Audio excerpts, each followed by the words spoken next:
Yeah, that's it right there. I mean, it feels, God, it feels like a skull. It kind of sounds like it too, A little doesn't bit, it? yeah. JT, it's good to see you. You too, Work a little partner. short game here. First off, I know you're a big goal setter. Well, what about process goals? Even a practice standpoint, anything like, any kind of consistency goals you're looking to? For sure. I always, there's a couple different things in terms of practice I do, whether I'm at home or on the road, that, you know, I'm always wanting to, we call it like a yardage band of like a distance control type thing I can do on a TrackMan. I try to do at least one of those between Monday and Wednesday. Yeah. More specific to that golf course. You know, when I'm home, I try to kind of map out the week or the day prior. It's not as much like specifically for the year of like, I'm going to do this many times. It's more of, you know, there's going to be different points in the year where like maybe I'm not driving it as well. So I need to do a couple drills this week that while I'm at home of focusing on driving, and then maybe iron play or whatever it is. But for me, I'm way better if I'm going to a golf course, whether I'm at home or on the road with a plan versus kind of going out there and just like, all right, let's just see what we're going to do today. But Yeah. that's just me, I'd say. Okay. You got any chipping goals this year? Yeah, I mean, to me, I feel like short game is something I don't want to say relied on, but just want to continue to have as a strength of mine. I've really want to get better at easier chips. Like, Sure. I think this is a good example. Like something where you have a lot of options is sometimes harder for me. So what's the goal? Like, you want to be more decisive in your I'd say so. pre-shot, or? I think it's also something maybe I just don't practice them as much. Yeah. I think, it's You practice easy the hard ones? It's easier to fall asleep when you just get here and you're Yeah. like, okay, I should chip this within a couple feet, and Yeah. and then I just kind of get lazy or complacent type I thing. feel Versus you. I need to make this shot as detail oriented as any other chip that I have, type thing. So, Any stats you're looking at from a chipping standpoint? nothing specific. I mean, I Yeah. always want to be, you know, near the top and anything around the green, or scrambling can be a little bit of a skewed stat just because it has to do with, you know, if you hit a tee shot out of bounds, if you don't get your tee shot up and down, then that's a 0% scrambling. Yes. So that's not necessarily a stat I'm paying a lot of attention to, versus, you know, a strokes gained around the green is something that could maybe be a little more accurate of how I feel like I'm chipping. Yeah. Okay. Around the greens, are you like a one wand guy, or you like to play through the top of the bag?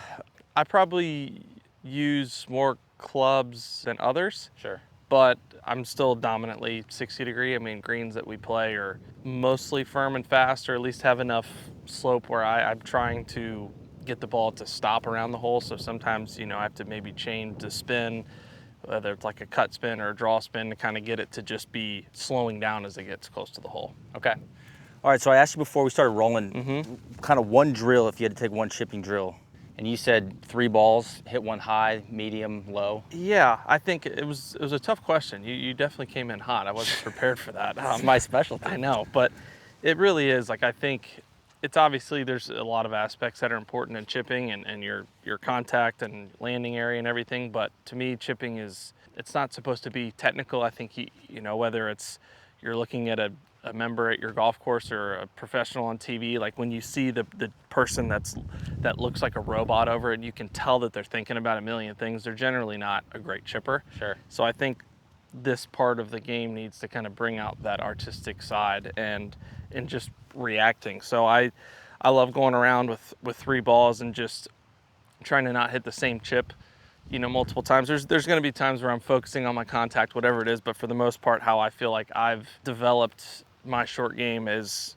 just going around the green and just hitting as many different chips as I can, and being creative, and that's how I feel like I've gotten more comfortable around the green. All right, so this is with 60. Let's see the high one first. High one which first? is kind of the stock one, right, with this? Yeah, I mean, it's more comfortable with the 60. I think it's obviously very situational, and it's little things. The more shots you hit, the more you learn. Like, I know that, like right now, I know there's not much, but it's just chipping, but it's downwind, so the ball's not going to stop as easily. Versus into the wind, I could throw this almost to the hole. So, Yeah. And that's, again, more you learn. But yeah, this is going up with this. There's kind of, obviously, have this kind of first tier that goes up, and then there's another one there. And with this much wind, I mean, a high one, I'm hoping to land kind of in that second little lighter colored grass spot. Yeah. Probably, I don't know, 10, 12 feet short of the hole. First chip of the day, so this could be good. But really just kind of looking up and seeing that and trying to just react to what I'm seeing.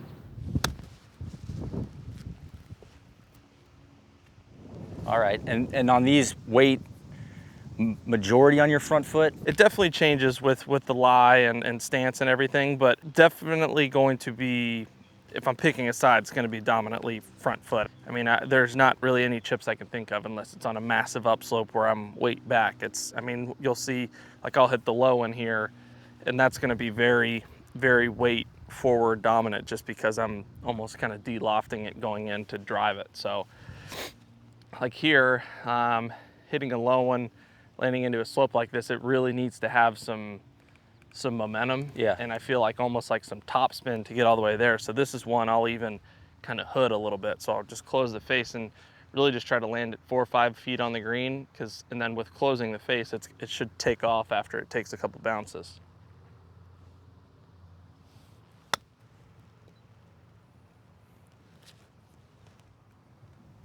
Would you normally hit that shot with the 60? If I'm gonna hit kind of that top spin kind of shot, I like doing it with a 60 versus less club, because with a 60 I still feel like I can be aggressive. Sometimes if I do it with a 56 or even a gap wedge, I feel like because there's already less loft, yeah, I subconsciously am gonna decel, and it's never anything I wanna do in chipping. I always wanna feel like I'm being aggressive. Yep. And if anything, I'm having more speed through it. So this would be medium type of trajectory. So I'd be looking basically over that first little ridge, kind of landed between the two. And this would be more of just like a stock kind of chip or pitch shot here.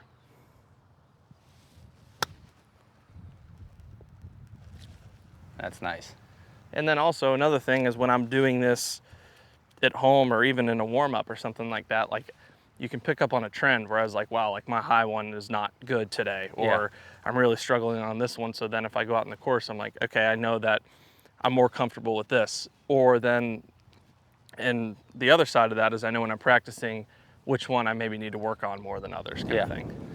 So I've seen a shot that feels like a lot of pros are hitting.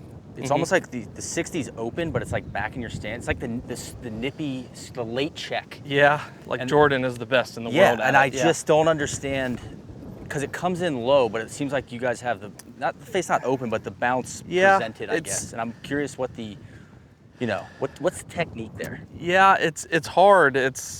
Jordan really is the best at it. Like, I mean, watching him, this is a good example of it. He'll have 40, 50 feet of green to work with. I feel like he does it at Augusta all the time. You'll have like that back left pin on 2. He'll hit it short right of the green there and just, have it so far back, and it's like that face is open, but your body just feels like when you're here, you can't, like, it's so easy to come out of it. So it's like, the way I would describe it is it's like a covered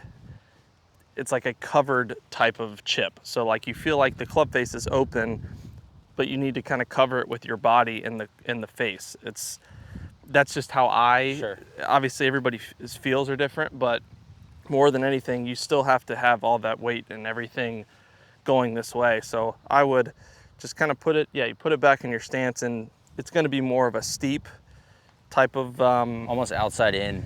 Yeah, it's like you could kind of think it as like almost like a figure 8. It'd be like a little bit of a low cut kind of feel. So it's back in the stance, face a little open. I'm still going to open it going back, but just more of like a steep kind of covering it going through the ball.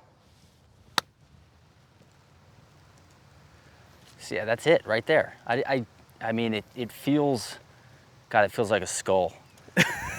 It kind of sounds like it too, a little doesn't bit, it? yeah. I mean, it's super, super situational, but it's a shot that you need it to have speed going up the hill. Yes. And then it's like this exact situation where you got to get it there, but then it's got to stop quick. Like if there was a fall off the back where. Exactly, yeah. And I don't know, I think that's a good way to, amazing. A good kind of way to practice that would be almost hitting chips like with a really close stance. Yeah. Because you have to do this. And it's the same type of feel. It's like you see when I follow through, that face is still open, but everything is this way. So I think sometimes you can get like really open, and it's more of like, it's kind of a drag with your hands forward. So it'd be like you could practice it by getting really closed like this and just feeling like you're covering it. where you could still kind of hold that face open, but because everything's going this way, it's going to stay low enough. Is that a shot that you hit a lot? Not a lot. I'm not as comfortable doing it. I mean, I feel like I know that I can. It just needs to be situational. My contact is the best when I feel like I draw it a little bit. Yeah. It just, I hit it more in the center of the face. I feel like I can consistently get the ball to do what I want, but that's just something I've come to learn of with practicing at home and on the road is just, you know, hitting different kind of spins into the green. I can just pick up on trends of this is better for me. So like that shot, like a little bit of a draw for me will do somewhat of the same as that shot, but it won't have that like really late like grab. It just kind of like a little bit, but then Bleeds rolls. Out. All right. Well, let me try to hit this. Let's see it. Let me try to hit this. I don't know. What are we calling it? Like the nippy scooter? Nippy scooter. Like that's kind of what comes to mind when I see. Okay, you know, then that's what we're going with, right?